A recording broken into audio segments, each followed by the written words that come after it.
Hey, English learners, welcome back to the English Leap podcast, your English podcast for daily life English and real conversations. Yeah, this is your place to practice easy English, real talk, and calm listening. No stress, just relaxed English time. If you're new here, welcome. I'm Anna. I'm a final year college student. And I'm Jake. I work full-time in an office. So today, you get both worlds, student life and office life. Work and school together, like a little English sandwich. Exactly. A daily life sandwich. And we're here to help you talk about your day at work or school in English. Today's episode is in B1 English. Clear, simple, but with some useful B1 words that we'll explain at the end. And remember, you don't have to understand every single word. Just relax and follow the story. Your brain learns more when it's calm. So, Jake, be honest. How was your day at the office today?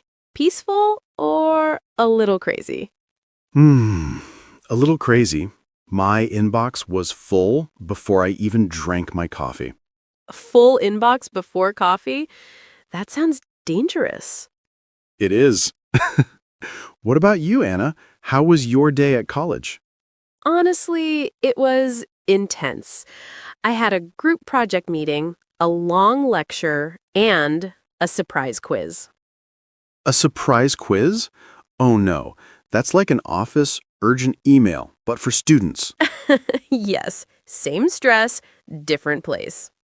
And what about you, English learners? Are you working, studying, or doing both right now? Tell us in the comments, I'm working, I'm studying, or I'm doing both. And maybe add one small detail, like I work in a shop or I study engineering. Every comment you write is real practice for your English writing, and we really do read them. If you enjoy learning English through real conversations like this, don't forget to subscribe and tap like. It's a small click, but it helps our podcast grow a lot. And feel free to share this episode with a friend who is also working or studying in English. You can talk about it together. All right, let's walk through a normal day. One in the office, one at college, and you can think about your own day at the same time. Yeah, so imagine we all wake up, get ready, and now it's time to... Go out into the world. So, Jake, how do you usually get to the office? I usually take the metro. My commute is about 35 minutes. Commute. That's your regular trip to work, right? Yeah, exactly. My commute starts with a short walk to the station, then 2 metro lines, then a 5-minute walk to the office. 2 metro lines before coffee, that's commitment. It's survival. The worst part is the rush hour. So many people, no space to breathe. I feel that. My bus to college is also crowded in the morning. Sometimes I have to stand the whole time with my heavy backpack. Heavy backpack and no seat. Classic student life. Yes, but I try to use that time. I listen to a podcast or I quietly review notes for a presentation or exam. Nice. So your commute is also study time. Sometimes. Other days, I just stare out the window and daydream. Same. Some mornings I want to be productive, and some mornings I just exist. Yeah, I feel that so much. Some mornings are superhero, and some mornings are just surviving. So, listeners, think about your morning for a second. How do you usually get to work or school? Do you go by bus, by train, by car, or do you walk on foot? Yes, you can practice this sentence in your head. In the morning, I go to work or school by... and then add your way. And if you want extra practice, write it in the comments. We'd love to see it. So, after the commute, I arrive at the office, swipe my card, and say hello to my colleagues. Colleagues, the people you work with. Yes, I go to my desk, turn on my computer, and open my emails. That's always a little scary. Email mountain. Yeah, exactly. There are usually some deadlines waiting for me, reports I must finish before a certain time. Deadlines and surprise quizzes should be in the same family. True. What about you, Anna? What are your first hours at college like? So I usually go straight to my first class. I sit near the front because if I sit at the back, I get distracted easily. Distracted, your brain goes everywhere except the lesson. Yes. My mind starts thinking about lunch, or my phone, or my future, or a song stuck in my head. Relatable. In the office, I also fight with distractions, phone messages, chat notifications, people walking around. In class, the teacher starts with announcements, assignments, exams, small changes. Sometimes my brain hears new assignment and just goes, no. Same feeling when my manager says, new project. Then we usually take notes, listen to the lecture, sometimes have a short discussion with classmates. If I know I've got a presentation coming, my stomach feels a little tight. That nervous feeling. I get it before I have to speak in a meeting. Yeah, I know that feeling too, Jake. Your heart beats faster, right? And listeners, maybe you recognize that feeling as well when you have to speak in front of people, in English or in your own language. It's completely normal and very human. You're not alone. Many people at work and at school feel nervous before they speak. Okay, let's move to the middle of the day. The best part, lunch. Yes, lunch is like a small holiday in the middle of the day. Where do you usually eat? We have a cafeteria in our building. Cafeteria, a simple restaurant in a school or office. Right. The food is okay. Not amazing, not terrible. Some days I bring food from home because it's cheaper and healthier. Same. At college, sometimes I eat in the student cafeteria with my friends, and sometimes I bring a lunchbox from home. What's your favorite simple lunch? Probably rice with vegetables and chicken. Or a big sandwich when I'm stressed. Stress sandwich. I know that one. Lunchtime is also social time for me. We talk about classes, teachers, projects, sometimes just silly things that make us laugh. For me too. I sit with a few colleagues. We talk about work a little, but also about movies, family, or weekend plans. It's a nice reset for my brain. That human time is important. Even a short, friendly conversation can make the whole day feel lighter. I feel the same, Anna. Just a few kind words can change the whole mood of the day. And what about you, listeners? Do you usually eat alone, or do you eat with other people? You can practice this sentence. At lunch, I usually eat with, and then add your own answer. Yeah, maybe with colleagues, classmates, family, or just with your favorite YouTuber on the screen. If you eat while watching English Leap podcast, we are your lunch friends. That's actually kind of cute. After lunch, I often feel a little sleepy. My body wants a nap, but my calendar wants a meeting. Sleepy body, busy calendar, dangerous mix. Exactly. I usually have at least one meeting in the afternoon. We discuss projects, problems, and sometimes we plan tasks for the week. Do you have to talk a lot in those meetings? Sometimes, yes, especially when I give a small update or explain something I worked on. If my manager is there, I feel a little pressure to sound clear and professional. I feel something similar during group projects. In the afternoon, we often meet in the library to work on assignments. And how is that? Peaceful or chaotic? It depends on the group. Sometimes we're focused and organized. Sometimes we talk, joke, and realize 1 hour later that we did nothing. That's like some office meetings, too. And there's always at least one big deadline coming. Maybe a project report, maybe a presentation, maybe an exam. When I look at my calendar, I sometimes feel a bit overwhelmed. Overwhelmed, when you feel like there is too much to do, too many things at the same time. Exactly.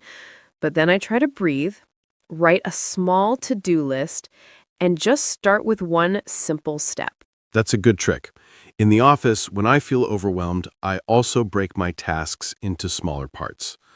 Finish one email, then one report, then one slide. I really like that, Jake. Small steps. And listeners, maybe you feel that way too sometimes, at school, at work, or even at home. And if you do, please remember this. Many people feel the same way. You're not alone. And every little step still counts. Even a simple piece of homework or one finished task at work is progress. So, after all the classes, group work, and surprise quizzes, I finally pack my bag and leave the campus. And after emails, meetings, and deadlines, I finally shut down my computer and leave the office. Close laptop, open outside world. Yes. On the way home, I usually feel a mix of exhausted and proud. Exhausted, very, very tired, right? Yeah, my brain feels a bit empty, but in a good way. Like, okay, we did enough today. For me, it depends on the day. Sometimes I feel proud because I did well in a presentation or finished an assignment. Sometimes I feel frustrated because I didn't understand something fully. Both feelings are normal. Not every day is a perfect day. And listeners, what about you? When you go home from work or school, how do you usually feel? Calm, tired, happy, stressed? Try the sentence in your head. After work or school, I usually feel, and put your own word there. And if you can, write that sentence in the comments. It's a great way to practice talking about your feelings in English. Okay, Jake, before we finish, let's talk about some useful words and phrases we used today. Good idea. Like a small English lesson inside our conversation, just like always. Exactly. Let's start with commute. What does commute mean? Commute means your regular trip between your home and your work or school. For example, my commute is 40 minutes by bus. Nice. Next is rush hour. Rush hour is the very busy time in the morning and evening when many people are traveling. The trains and roads are crowded. For example, I try not to travel during rush hour because the metro is too full. Good one. Next word, colleagues. Colleagues are the people you work with. They can be in the same office, shop, or company. For example, I have lunch with my colleagues in the cafeteria. For students, the similar word is classmates, but colleagues is for work. Right. Next, we use the word deadline. Do you want to explain that one? Sure.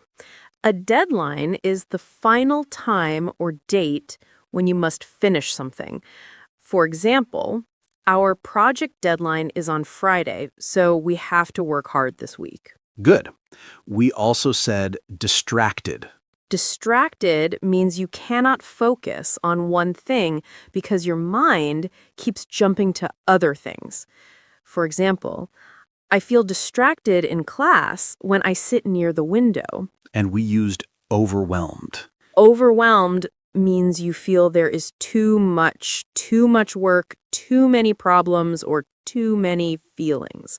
For example, I felt overwhelmed by all the homework and exams.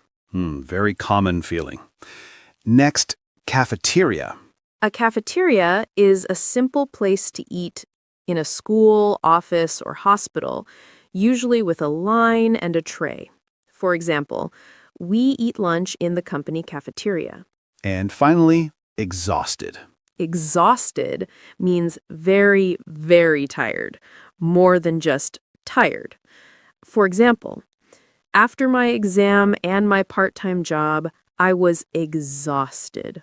So today's key words were commute, rush hour, colleagues, deadline, distracted, overwhelmed, cafeteria, and exhausted.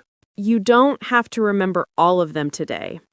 Even if you take just one or two and use them this week, that's already great progress. So today we walked through a whole day at work and school, from crowded buses and sleepy mornings to meetings, classes, lunch breaks, and going home exhausted but proud. We hope you felt that you were walking beside us in the metro, in the classroom, in the office, and we hope you can now tell your story in English a little more easily. You don't need perfect grammar, just simple, honest sentences about your real life. I love that, Jake. Simple and honest is enough. And listeners, here's our question of the day. What is one thing you usually do in the afternoon at work or school? You can write, in the afternoon, I usually, and then add your activity, like have a meeting, study in the library, feel sleepy, or talk with my friends. We will read your answers and we'll be very happy to see a little piece of your daily life. If this episode helped you, please give it a like, subscribe to the English Leap podcast, and share it with one friend who is also learning English. Thank you for spending this time with us. Your English journey is not a race, it's a daily walk, step by step. This is Anna, And this is Jake. and you've been listening to the English Leap podcast. Take care, keep practicing, and we'll talk to you in the next episode. Bye for now. Your progress doesn't end here. To continue advancing your English skills, click on the next video or explore the additional videos we've thoughtfully selected for you.